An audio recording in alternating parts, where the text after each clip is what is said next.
Okay, this lecture is entitled Public Opinion and American Democracy, and the subject of this lecture, not surprisingly, is public opinion.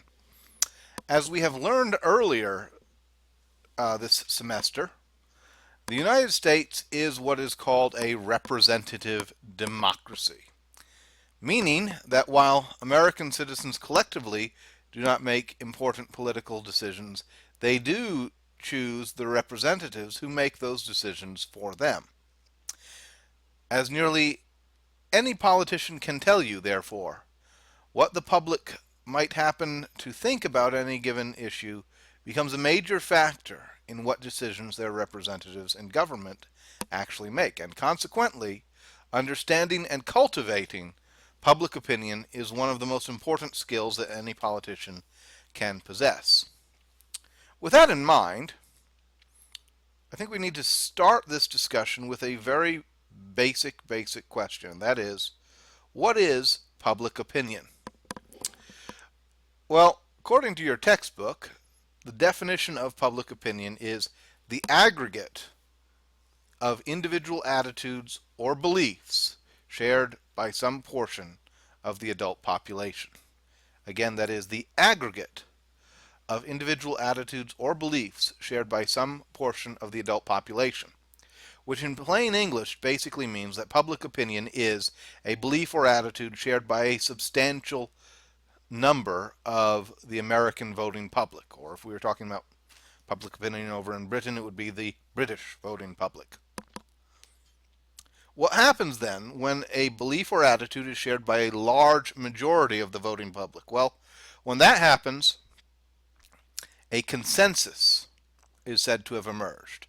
For our purposes, a consensus is whenever public opinion is so strongly in favor of a particular policy or idea that politicians feel comfortable acting on that position. In other words, if they feel like, okay, the vast majority of the public is on this side of the issue, it is to my benefit then to act on that to give the public what they want. That's consensus. It is possible, therefore, for a position to command majority support among the public and for it to not be a consensus. Typically, this happens when the minority happens to feel more strongly about an issue than the majority and are willing to cast their votes solely on that issue. But this is the exception to the rule. In general, the majority rules in American politics, and politicians typically do whatever they think the majority of their constituents wants. Now, in contrast with consensus, there is also something called divided opinion. Divided opinion is when members of the public hold widely differing viewpoints on a particular issue, and the level of public support is more or less evenly distributed amongst those different viewpoints, so that a true consensus has not emerged. So whereas consensus would be when public opinion is so strong that politicians feel comfortable taking action on that basis, divided opinion would be when there isn't sufficient support for a particular position to make politicians feel that it is necessary to get behind or to support that position. So that's what public opinion is. Let's talk about how public opinion is formed. In other words, how do people acquire, how do people get the viewpoints that govern their political behavior? And in answering that question, it is important to remember that what we call public opinion is, after all, the aggregate of individual opinions on a given issue. So what we call public opinion is formed and shaped at the individual level as numerous individuals gradually arrive at the same or differing conclusions. How then do they arrive at that conclusion? Well, typically this happens through a process called political socialization. Political socialization is when you acquire political beliefs or values through contact or interaction with other people, most often your family, your friends, your coworkers, fellow students if you happen to go to school, other people in your peer group, and so on. So, with that in mind, how do people get politically socialized? What are some of the sources of political socialization that people receive throughout their lives? In other words, or to put it even more simply, where do people get the ideas that they have on political issues? Well, one of the big sources is the family. The family is one of the earliest and therefore also one of the strongest sources of political values that most people have. Now, the influence of your family on your political views depends greatly on two major factors. First, whether your family, which could be your parents or your siblings, whether your family actually holds strong political views, because obviously if they don't, then their impact on you would be negligible. Number two, whether you have a strong relationship with your family, particularly with your parents. If your parents or other family members do have strong political views and you do have a strong relationship with them, the most common result of that would be that you would acquire their viewpoints. Not in every case, not always, but most of the time that tends to be how it happens. As a matter of fact, research shows that families have the greatest influence on political orientation when the parents have a strong relationship with their children. The stronger the relationship, the more impact they have. Another source of political socialization would be schools. Education, particularly at the K through 12 level, also has a strong influence on young people's political development. The influence comes partly from teachers whose job it is to explain the world, including government, to their students, but also from interaction between fellow students. Another source would be your peers or peer groups. Of course, this is going to, exactly who your peers are is going to differ depending on what stage of life you are. Um, if you're a student, it would most often be your fellow students. If you are beyond school and working, it would probably be your coworkers or friends.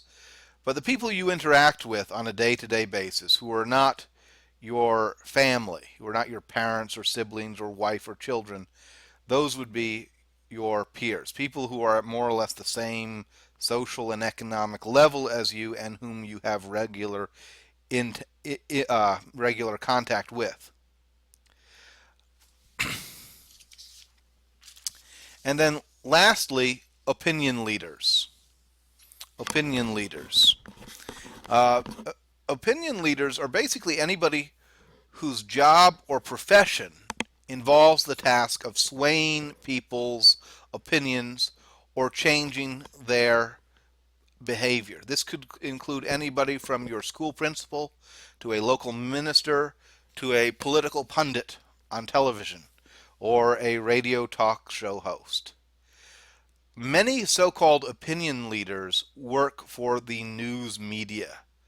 Um, the term news media basically applies to newspapers, radio, television, and increasingly to blogs and the internet as well. Basically, anybody who makes their living investigating news stories of general interest and then supplying the information that they acquire to the general public, that person is a part of the media. Um, Now, the general public does not always believe everything that the media has to say. As a matter of fact, many people actively distrust the news media. That wasn't always the case. Once upon a time, um, or a less cheesy way of saying that would be in the past, members of the news media, particularly representatives of the major news corporations, had a great deal more influence and a great deal more prestige with the American public than they do now. Walter Cronkite, the longtime news anchor for CBS Evening News, is a prime example of that. He was one time regarded as the most trusted man in America. But these days, members of the news media are not always trusted by the public. Nevertheless, they do exercise an extraordinary influence on public affairs by virtue of their reach, their ability to disseminate information widely across society, reaching millions and millions of viewers or readers. Um, Also, they exercise influence by virtue of their ability to set the agenda, meaning that they help decide what issues are important and deserving of attention. So if CBS Evening News is talking about an issue, chances are the public at large is going to become interested in that issue. Now, of who you are, regardless of who you are, nearly everybody in the United States has been politically socialized in some way or another by their friends, their family, peers, and or other individuals. What type of political socialization you receive depends largely on what sort of demographic background you come from, which in turn depends on six main characteristics. The first would be your education level. Generally speaking, Republicans today tend to enjoy a substantial advantage among voters with only a high school education. College graduates tend to be more or less evenly split between Republicans and Democrats, if not tilting slightly towards the Republicans, while people with a postgraduate education, meaning um, education beyond college, uh, so a person with a professional degree, like a lawyer or a doctor, or somebody with a master's degree or doctorate, those people tend to vote mostly Democrat. So that's the overall educational breakdown as it impacts politics. Now, it wasn't always this way, by the way. Once upon a time, Democrats enjoyed a substantial advantage amongst people with a high school education, and Republicans did better further up the ladder. We don't need to go into why that change occurred. We'll talk about those things later.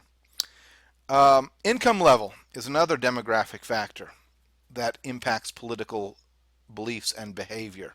Generally speaking, the higher a person's income is, the more likely that person is to vote Republican, while the poor, meaning the unemployed or the part-time employed, tend to support the Democrats. It has been this way more or less since the New Deal, when the New Deal Democratic coalition created by Franklin Roosevelt began supporting big government spending programs financed by high taxes on the wealthy. And so it only makes sense that the wealthy, as a rule, would tend to support the party of low taxes, which has traditionally been the Republicans.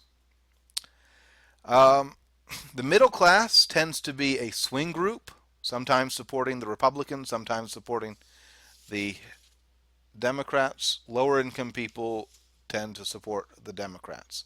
And again, there are exceptions to every rule. So there are extremely wealthy Hollywood actors and actresses who support the Democratic Party avidly, and there are many poor people who support the Republicans. But I'm talking about the overall trend amongst these income groups. It tends to break down that way.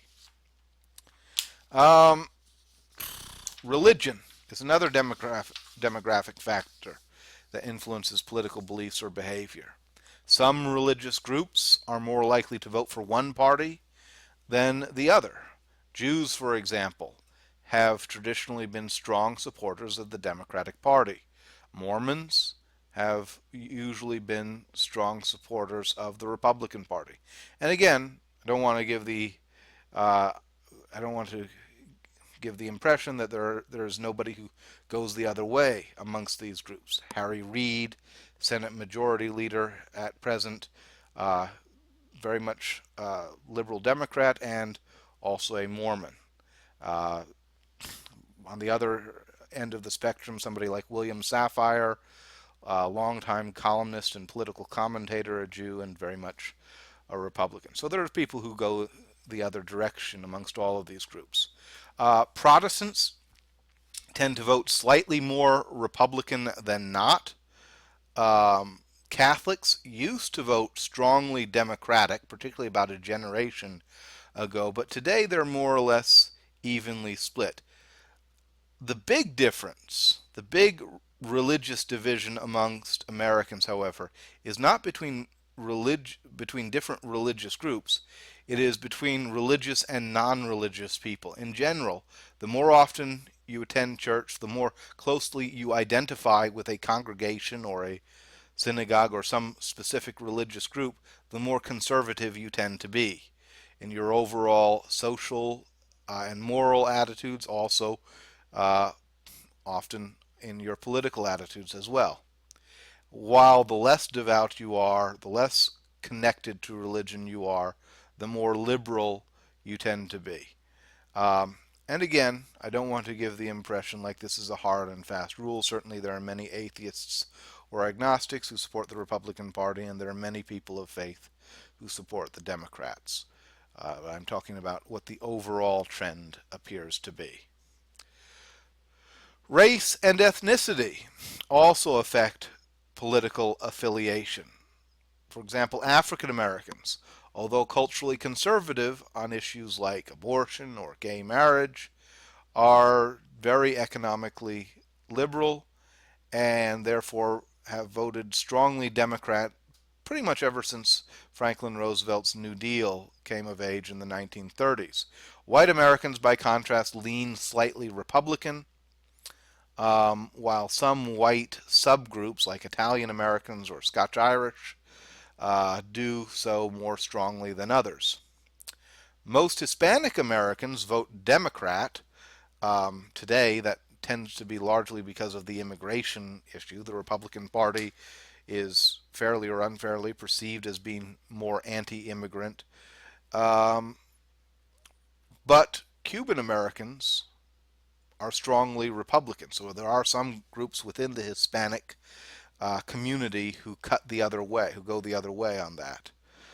Cuban Americans vote Republican largely because of the influence of foreign policy issues, and particularly the United States' relationship to the uh, communist dictatorship in Cuba, of which many Cuban Americans are avowed foes. Gender is another demographic factor that impacts political beliefs and behavior. Now, for a long, long time, there wasn't much difference in the voting patterns between the voting patterns of men and women. Um, Around the 1980s, however, that began to change. After the beginning of the so-called Reagan Revolution, polls began showing a gender gap between men and women. Men became more and more conservative and therefore more likely to align with the Republican Party. Women, very much less so. So that today, particularly in national elections, there tends to be about a 15 to 20% gender gap. Uh, that is the difference between the way men versus women vote.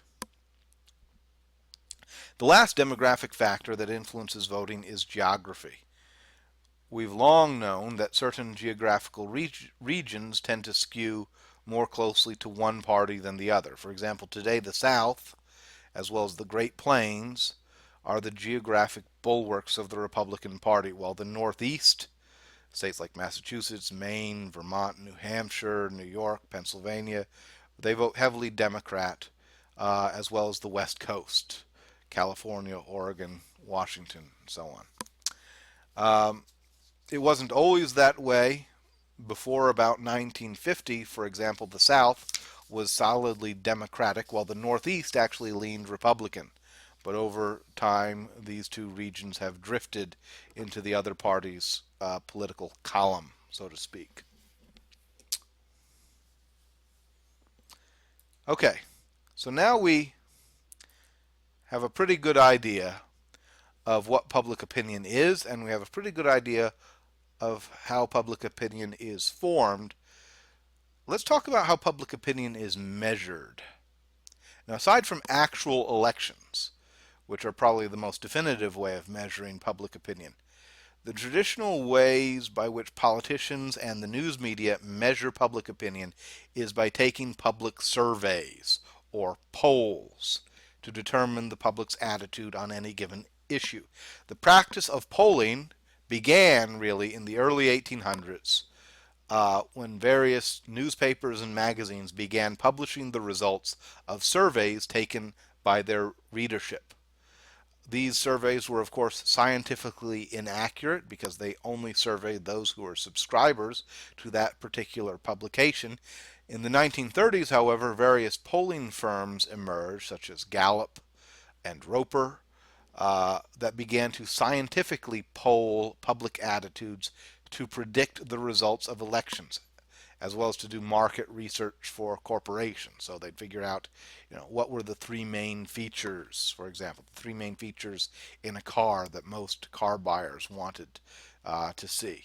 And that information could then be useful to car companies to help them make a product that was more desirable to their customers. But in addition to doing that, they also did political polling. The key test in the value of scientific polling for political campaigns came in the 1936 presidential election, when several of the traditional magazine and newspaper polls predicted that Republican candidate Alf Landon would defeat the Democratic candidate and also incumbent president Franklin Delano Roosevelt.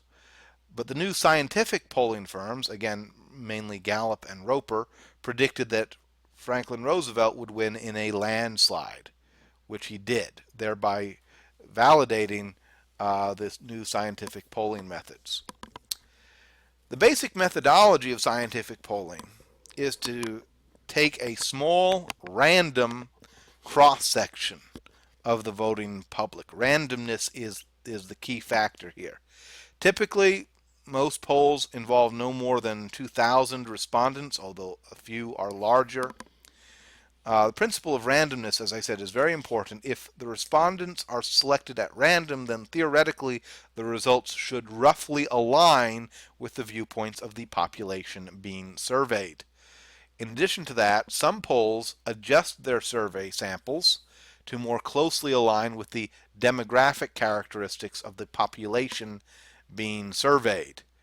This is called quota sampling. So, for example, let's say that there was a poll being taken in Missouri to ask the Missouri voters who they're going to vote for in the upcoming Senate election. Well, if the most recent census showed that 3/4 of Missourians are Protestant and 4/5 of Missourians are white, then the pollsters would often try to choose a sample that more or less reflects those characteristics. The goal being to have a poll that more accurately predicts the results of the election.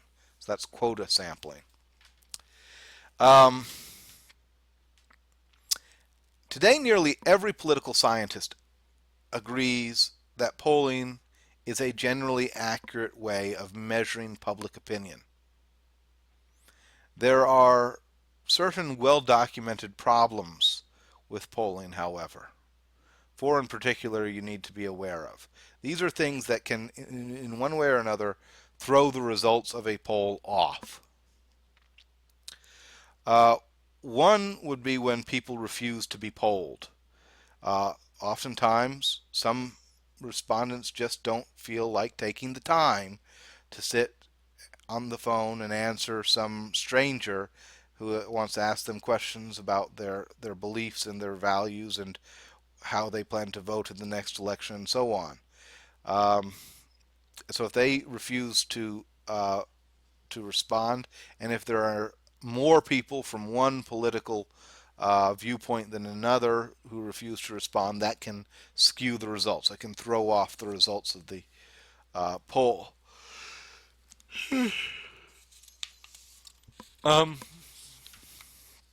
Another problem would be undecided voters. If there's a significant number of voters who haven't decided how they're going to vote in an upcoming election, well, those people could end up jumping one way or the other. By definition, undecided means they are undecided. So if there's a substantial number of undecided voters, it can throw off the results of the poll simply by virtue of the fact that the undecided voters could cut in one direction, or they could cut in the other, or they could cut more or less evenly. Um, Sampling errors. Pollsters work very hard to ensure that their survey samples line up pretty well with the population that they are polling.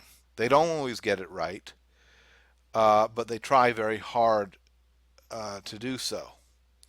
When they get it wrong, however, let's say you're polling in a Senate race in Missouri, but you have too many people who are poor, or too many college graduates, or too many white people, or too many Catholics, more so than the population in that state.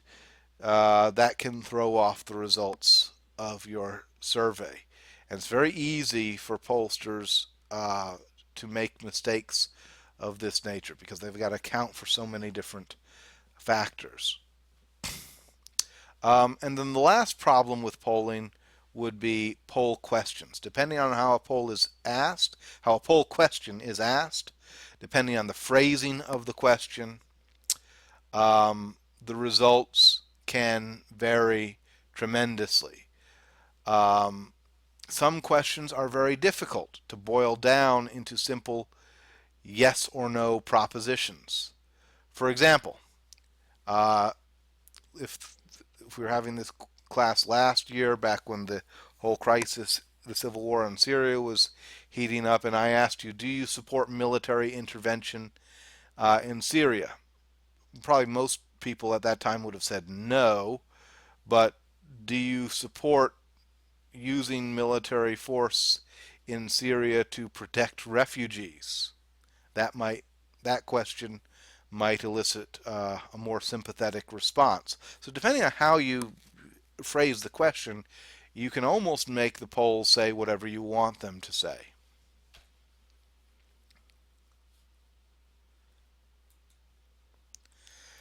All right. So we've talked about what public opinion is. We've talked about how it is formed. We've talked about how public opinion is measured.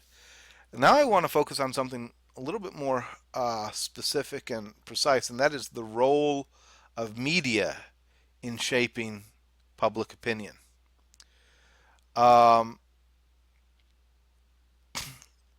First off, let's go back and let me give you the definition of media, or at least media as it pertains to this class. As it pertains to this class, media, the term media refers to the main means of mass communication. Uh, could include radio, television, newspapers, the internet, and so on. The main means of mass communication in a modern technological society. In other words, to put it more simply, media is how we disseminate information on a large scale to large numbers of people across society. Um, Most media programming today is designed to be entertainment rather than news. That's one of the major functions of media, and honestly, it's the most popular function of media out there. The distinction between news and entertainment, however, is not always clear cut. There is a lot of media programming out there that is, in fact, both entertainment and news or political commentary. For example, The Daily Show with Jon Stewart. Very much an entertainment-oriented show. The intention is to make people laugh. But the host, Jon Stewart, obviously also has a very particular point of view. He's considered to be one of the more influential liberals in news media today. Counterpart to Jon Stewart would be Rush Limbaugh, one of the most popular radio talk show hosts in America, very much a proponent of conservative or pro-Republican viewpoints. Another function of media is reporting the news, which traditionally means straight up reporting on the major issues of importance of the day. Of course, implicitly, this means that media plays a role in determining what is news, which leads us to the third function of media, and that is setting the agenda. Media plays a big role in setting the agenda for political discussion in our society, simply by virtue of the fact that it reaches millions of people and it has to decide what is worth their audience's time, what their audience needs to know about. And so they get to pick what issues the rest of us are going to be talking about on a day-to-day basis. An example of this from about a century ago would be Upton Sinclair's famous 1906 novel, The Jungle. Upton Sinclair, and also a bunch of other muckraking journalists from that period, began writing articles and in some cases books about the meatpacking industry. That is the slaughterhouse and meat processing plants that made most of the meat products that ordinary American customers purchased on a day-to-day basis. Problem with this industry was that the sanitary conditions and also the worker safety conditions in these meatpacking plants was very, very low. When Sinclair and other journalists exposed these conditions, it had the impact of alarming the public to such an extent that for a number of years the overall American consumption of processed meats declined dramatically. Partially in response to this, Congress also in 1906 passed something called the Meat Inspection Act, which imposed national and uniform safety and sanitation standards on the meatpacking industry, largely in response to the furor surrounding the publication of the sanitary conditions in that industry, and also in the hopes of convincing American consumers to begin buying meat again. The media also helps to socialize young children as well as new immigrants to the United States by exposing them to programming that contains either historical or political information. This helps to teach these people about government in the United States, about the political values of the United States, what values it was founded on, as well as to expose them to political issues that other Americans consider to be important. Now, why young children and new immigrants? Well, it has the most influence on those two groups because those are the people who come to political life without a whole lot of preconceived notions or ideas about politics. They're more of a blank slate, and therefore the news media can exercise greater influence upon them. Now, classic example of this, let me show you something. This here is a YouTube video showing Governor Arnold Schwarzenegger. This is back when he was governor of California. He's speaking at the 2004 Republican National Convention. And he's basically going to describe here in the part of the clip that I'm going to show you, he's going to describe how he came to be a member of the Republican Party. And I want to show you this clip because it illustrates the role that the media plays in forming or shaping people's political values and beliefs. Everything about America seemed so big to me, so open, so possible. I finally arrived here in 1968. What a special day it was. I remember I arrived here with empty pockets, but full of dreams, full of determination, full of desire. The presidential campaign was in full swing. I remember watching the Nixon-Humphrey presidential race. Everything about America seemed so big to me, so open, so possible. I finally arrived here in 1968. What a special day it was. I remember I arrived here with empty pockets, but full of dreams, full of determination, full of desire. The presidential campaign was in full swing. I remember watching the Nixon-Humphrey presidential race on TV. A friend of mine who spoke German and English translated for me. I heard Humphrey saying things that sounded like socialism, which I had just left. But then I heard Nixon speak. He was talking about free enterprise, getting the government off your back, lowering the taxes and strengthening the military.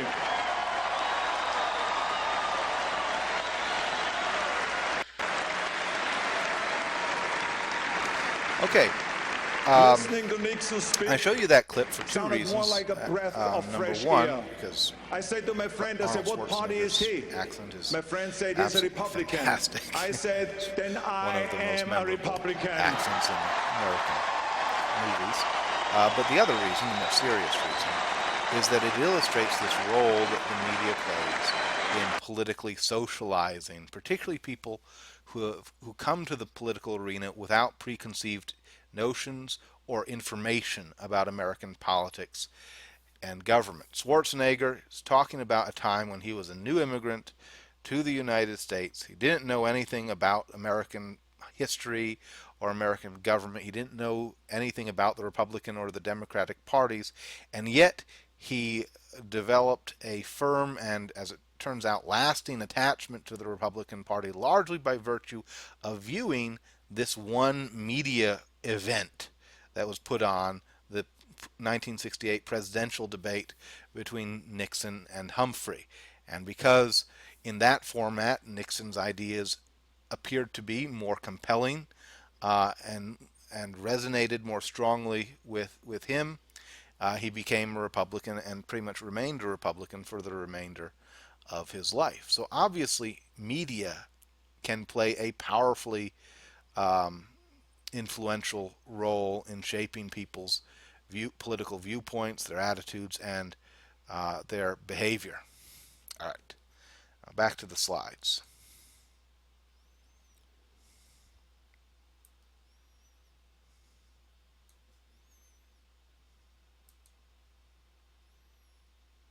I'm going to try and resize this.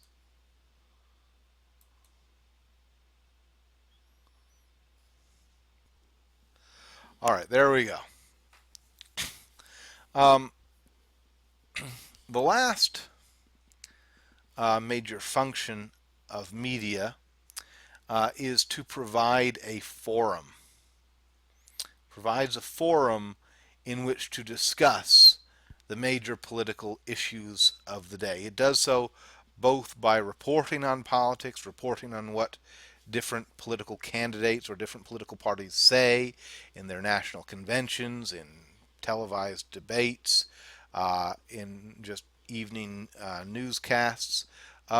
Increasingly today, it also does so through discussion or debate-oriented programs like Firing Line, Crossfire, the McNeil-Lehrer NewsHour. All of these are programs designed for political discussion and or debate between the different talking heads who supposedly have more knowledge or information about public affairs than the average working Joe, and they get together on a weekly or a daily basis to hash out their differences, expressing their viewpoints, or often as not yelling their viewpoints, and then they allow their viewers to decide for themselves who's right.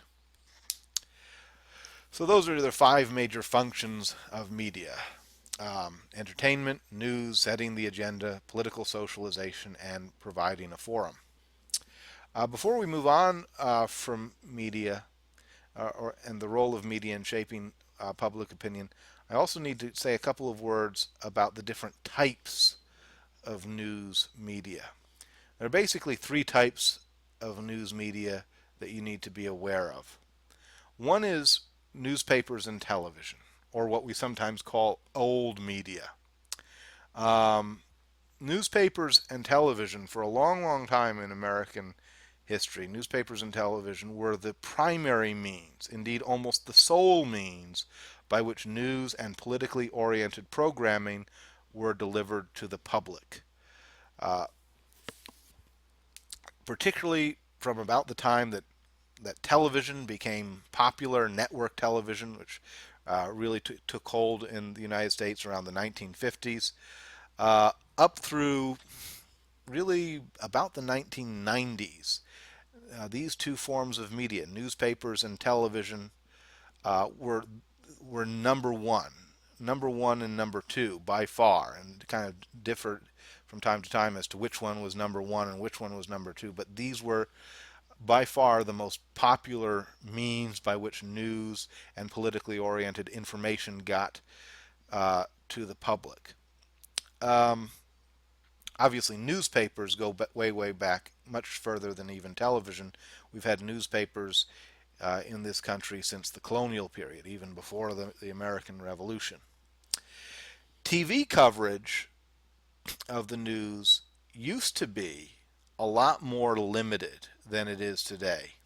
In 1963, for example, the major news or the major television networks devoted only about 11 minutes on average per day to national news coverage. There was more news coverage on local or state level events, but national news only got about 11 minutes per day on the major networks. The major networks would, of course, be ABC, CBS, NBC, and later on they added Fox to that list.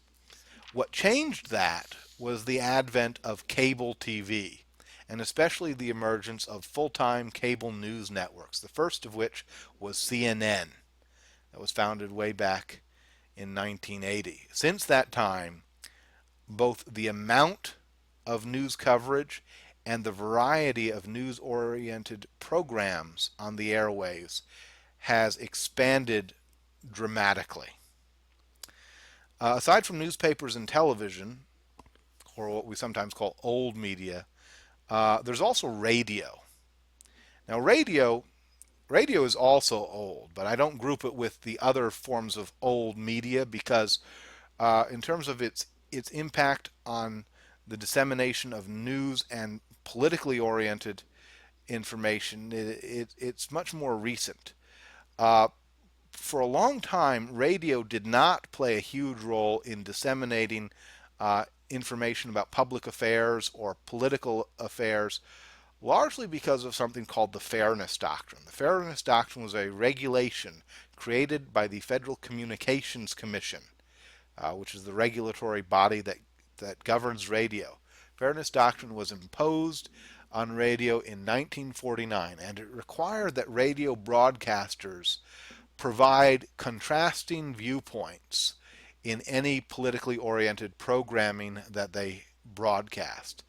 So if you had 3 hours of Rush Limbaugh, for example, you also had to have 3 hours of some comparable left wing or pro Democrat host. And a lot of radio stations just didn't want to devote that much time, that much of their programming space to news and opinion. The Fairness Doctrine was repealed, however, in 1987 after nearly 4 decades of being in effect. And after it was repealed, that led to the proliferation of politically oriented radio talk shows such as the Rush Limbaugh Show, the Mark Levin Show, Sean Hannity, Glenn Beck, etc. You know all of the names, I'm sure. The vast majority of which are of a conservative or right-leaning nature. Not all of them. There are some talk radio shows that lean the other direction, but most of them tend to be that way. And then the last example, the last type of media would be new media. And new media primarily means the internet, which is a largely unregulated form of media and very hard for any one entity, either a government agency or a corporation, very hard for any one entity or even a small number of entities to control. New media includes such things as standard news websites that are often connected to a traditional news platform. So, for example, most of your major newspapers that are out there, the New York Times, the Washington Post, they also have an online presence. The New York Times has the NewYorkTimes.com. Washington Post has WashingtonPost.com, etc. CNN has CNN.com. Fox News has FoxNews.com, and so on. So all of your traditional media outlets also have an online face or an online platform through which they distribute their content. New media also includes online publications, exclusively online publications. Examples of these might be Slate or Salon.com, both of which are online news magazines that that don't publish in print anymore. They only publish online. All of their content is distributed that way. And then, of course, there are millions and millions of weblogs, or blogs, as they are simply referred to. And anybody can have a blog. You, me, anybody can have a blog. So we can all participate in the media as members of the media if we so choose. Of course, just because we participate doesn't mean that we have an audience. And even social media platforms like Facebook, Twitter, Instagram, and I frankly don't know what comes after that. Even social media can also be a source of news or opinion as people's peers attempt to influence other people's political viewpoints through the discussion of, of political affairs and through information sharing. We've all seen this. We all have friends on Facebook or Twitter who post or tweet stories from the news that they think will be of interest to us, and so on. All right. In addition to influencing how public opinion is shaped and formed, the media has also come to exercise a profound influence over the way political campaigns are conducted.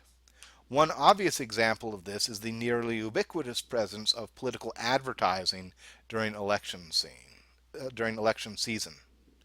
Political ads are one of the most basic and one of the most essential tools by which parties and candidates get their message out to the voters. And the numbers bear this out. The total spending on media advertising by all candidates in 2008 was $3 billion. In 2010, which was a mid-year election, so there wasn't even a presidential candidate on the ticket, in 2010 that was all the way that was still at $3 billion. In 2012 it was up to $3.4 billion. So political advertising is big business. There's a lot of money that goes into it. It's one of the major expenditures that modern day political campaigns have. Interestingly enough, the vast majority of this spending was in traditional media advertising, newspapers, television, and also to a lesser extent radio.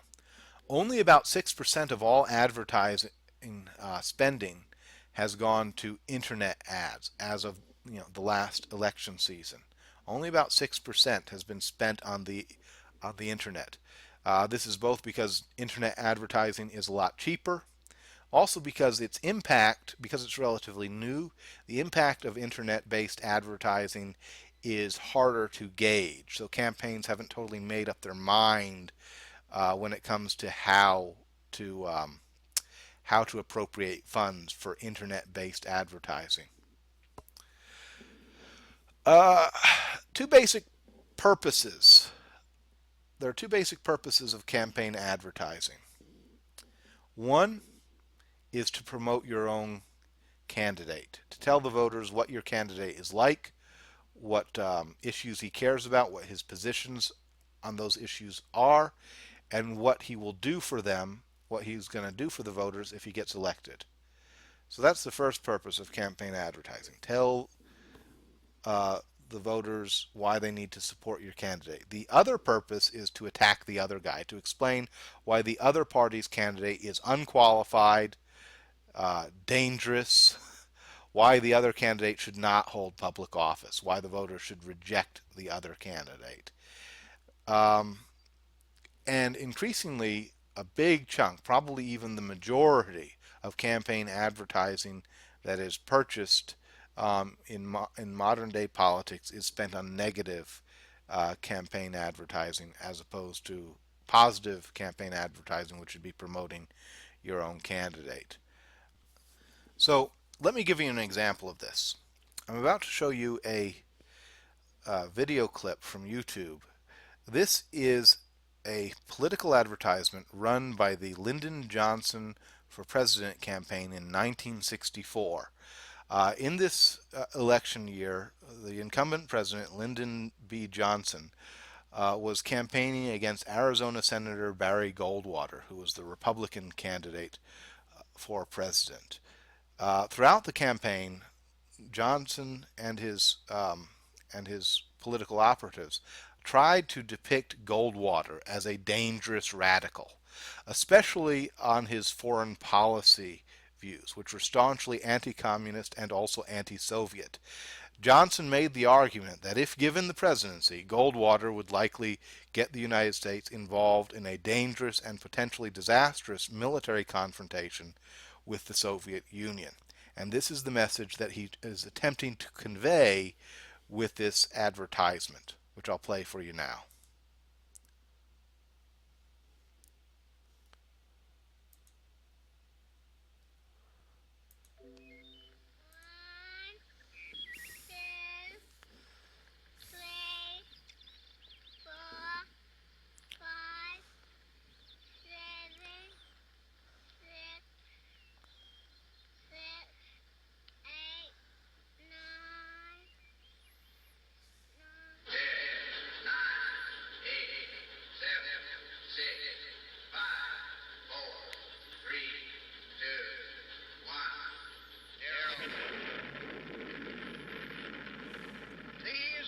Stakes to make a world in which all of God's children can live or to go into the dark. We must either love each other or we must die. Vote for President Johnson on November 3rd. The stakes are too high for you to stay home. All right. One of the things that made this advertisement so devastatingly effective, and it was effective, is that it blended in so very well, so fluidly with the overall message of Johnson's campaign, which is you can't trust Goldwater. Goldwater is too radical. He's too crazy. If he's elected, he will be a danger to the American public. Which on a lot of levels was a completely unfair argument to make, but it's made so evocatively in this advertisement. It shows this young girl, not even old enough to count correctly. She's sitting out in a field picking a daisy, and then there's this countdown in the background, and a mushroom cloud explodes on the horizon. And the message is, if you don't vote for Lyndon Johnson, this girl's going to die, essentially. It's obviously an emotional, it's not plea. It's not really a rational argument. There are no facts or figures cited, but but that's not the point. It's meant to grab people by the heartstrings and pull for all it's worth, and it did that. And Lyndon Johnson did win that election in a landslide. All right, let me go back to the slide. Okay, so we've talked about the role of campaign advertising in modern politics. As important as campaign ads are, they are only These one are method the by which stakes candidates and parties to make a get their world message in out which to the voters. all of God's children can live Candidates, their or to campaigns, go and into the political dark. parties, they can also influence We public opinion must through the either coverage love each of other their campaigns by journalists, or we must die. both from Vote traditional for media President Johnson organizations like on November television, 3rd. radio, The and stakes are too newspapers, high for you as to well stay as from home. new media sources like internet publications and weblogs. Now, unlike campaign advertising, media access is typically free to the candidate and or his campaign. In other words, they don't pay CNN or the Washington Post to send reporters to their campaign events um, to get to report on what is said and done there. Those reporters do that because they're needing to sell they're needing to sell stories for their customers, who are their subscribers or their viewers. So the benefit of this type of news coverage is that it's free. The disadvantage from the standpoint of the campaigns is that while the media coverage is free, it is also not controlled by the candidate and or his campaign, his or her campaign. For this reason, it is imperative that political campaigns know how to portray their candidates in the best possible light when the news media is around. This means knowing how to use media or how to manipulate media to convey the message that they want to get out. And they have a number of methods of doing this. For example, they can plan campaign events that accommodate the press. They need to make sure that the press have a place to park, that the press members of the press have a place to set up their cameras, that they have good lighting, good acoustics. This means understanding the technical aspects of media and structuring their events in such a way as to make it easier for the media to cover them, because the easier it is, the better result, presumably, you're going to get. They can also, frankly, grant favors in an attempt to curry favor with particular journalists. For example, if there's a journalist whom they feel like that person might be sympathetic to their candidate, they can give that person an exclusive interview with the candidate. Presumably, this will curry favor, and in the future, that journalist will report on their campaign favorably. They can also schedule events that put the candidate in photogenic locations and that cover substantive issues on which reporters presumably will want to comment. Ronald Reagan and his political handlers were masters at this. Every campaign event or every press conference that Ronald Reagan ever gave, often as not, there would be some impressive backdrop. When he'd be talking about conservation issues, he'd have the Grand Canyon or Mount Rushmore behind him. When he was talking about job creation, there'd always be some bustling factory in the background to illustrate the theme that he was talking about. So these are some of the methods by which political campaigns use the media to get their message across to the voters. Now, perhaps the most important part of a campaign's job when it comes to managing the news media is not just buying political advertising and not just staging campaign events so that the news media will cover them favorably. But perhaps the most important part of a campaign's job in managing the news media is actually persuading or convincing the media that the campaign's particular interpretation of a news story is actually true. And when they can't convince members of the media, they nevertheless try and reach the public and convince the public that the campaign's interpretation of the news is true. When politicians or political campaigns try to persuade the media or persuade the people through the media to believe their version of a story, that activity is called spin. Spin is when a political candidate or a political campaign tries to take a story and twist it in such a light that the people interpret that story in a manner that is favorable to them, favorable to that candidate's prospects in the upcoming election. Now, it's not just political campaigns that do this. Almost every interest group, every organization with some sort of stake in politics engages in spin of one form or another. A major corporation, for example, like the tobacco companies. For years, the tobacco companies denied denied that smoking tobacco had any adverse health effects upon upon their customers. Obviously, that is an example of spin, attempting to take a story and twist it in such a way that the people interpret that story in a manner favorable to them.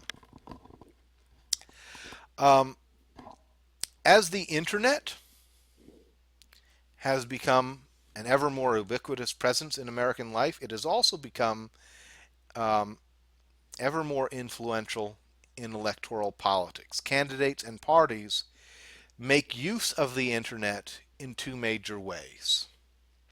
The first is message delivery. They use the internet as a vehicle for communicating their message to supporters and potential supporters. Um, this is similar in function to how they use traditional media and campaign ads. Almost every campaign, for example, hosts a campaign website that tells interested persons what their candidate's positions on the issues are, what his or her qualifications are, and so on. But they also use independent news websites, as well as blogs and social media to get their message out, as well as to test that message within smaller groups. Often these groups are called focus groups before going public with the message. Now, for all of the potential of internet message delivery, of the internet as a vehicle for message delivery, campaigns still spend relatively money on internet sources as a form of message delivery. As I mentioned before, only about 6% of all campaign advertising funds went to internet ads. I expect that that will probably change in the coming years as we become much more of a web-based society. More and more political advertising will be done online as politicians and campaigns become more comfortable in using the net as a means of getting their message across. The other main use of the internet by campaigns is for fundraising. And here it has played an even bigger role, a much bigger role, in fact, than in message delivery. Whereas traditional fundraising tactics focused on holding events such as parties or dinners, at which you would charge a price for admission. Um, Increasingly, political campaigns have been turning to online fundraising as the as a major supplement, and indeed many campaigns use it as their primary means of fundraising. Um, this is because traditional fundraising has high overhead costs. If you host a fundraising dinner or a fundraising party, that means you've got to buy supplies. You've got to hire an event organizer. You've got to rent out a facility. You've got to pay for the food that you're going to give um, to the donors and so on. But if you raise money online, there's almost no cost. Moreover, raising money online also makes it possible for campaigns to take in small amounts of money from large numbers of people. Raise, while raising money that way through traditional means would be cost prohibitive. So you can afford to reach out to a small money donor, somebody who can only afford to send you $20 or $10 through a PayPal account, and you can get his money. Whereas with the traditional forms of fundraising, you're really limited to raising money from big money donors. And as a result, more and more campaigns have begun raising money online and indeed relying upon it uh, as one of their major sources of revenue. Uh, Barack Obama and his presidential campaigns have proven to be masters at this. In 2008, for example, Barack Obama raised the nearly unprecedented sum of $700 million for his campaign, roughly half of which was raised online.